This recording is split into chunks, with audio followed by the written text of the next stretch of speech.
Open letter to President Mattarella. I warmly invite you to present your apologies to the Russian people. Your reckless statements pose a serious threat to the interests of the nation. Professor Lawyer Augusto Sinagra, Professor of European Union Law at the La Sapienza University of Rome. Dear Sir, for a long time we have witnessed your signatures validating decree laws or promulgating laws of dubious constitutionality in the opinion of many.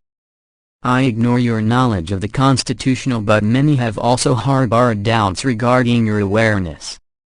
Now it happens that after the gravity of your statements in Marseille, thinking of justifying yourself, you have aggravated the situation by stating in Cettigne, Montenegro, that Russia must respect the UN Charter and refrain from attacking other states in the future. Given that Russia has historically never attacked anyone and, vice versa, has always been attacked, even by Italy in 1941, and also given that the guise of a wise old man does not suit it in terms of wisdom, I remind you that, according to the Constitution, the management or orientation of the nation's foreign policy does not belong to the competence of the head of state, which is the prerogative of the government and parliament. Consequently, one could appropriately reflect on the possibility that his conduct could configure, on the technical legal level, the hypothesis of an attack on the Constitution of the Republic which, in the event of an accusation, would lead to trial before the Constitutional Court. However, beyond any technical legal considerations, there remains the political and historical judgment that will weigh on his person. On the merits, you should know that international law recognizes the institution of preventive legitimate defense. Just as you should know that the very UN Charter you mentioned allows the legitimate armed intervention of a state against another state if this appears to be truly aimed at putting an end to a systematic and massive violation of fundamental human rights, starting with the right to life.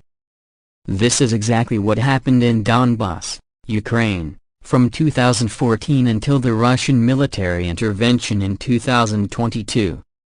His improvident declarations expose the interests of the nation and its citizens to serious danger.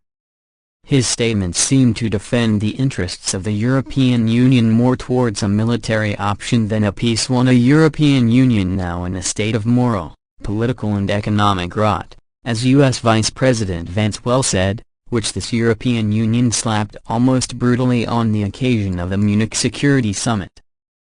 I also remember that you were Vice President of the Council and Minister of Defense in the D'Alema government when Italy undertook an aggressive war action under U.S. command without any authorization from the UN and without even a resolution from NATO itself for aggression, which saw heavy bombing of Serbia, our historic friend, and its capital Belgrade.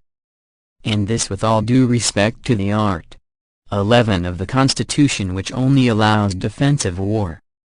So, dear sir, don't you think that your unsolicited warning to Russia in Montenegro should be addressed to other states, starting with Italy itself?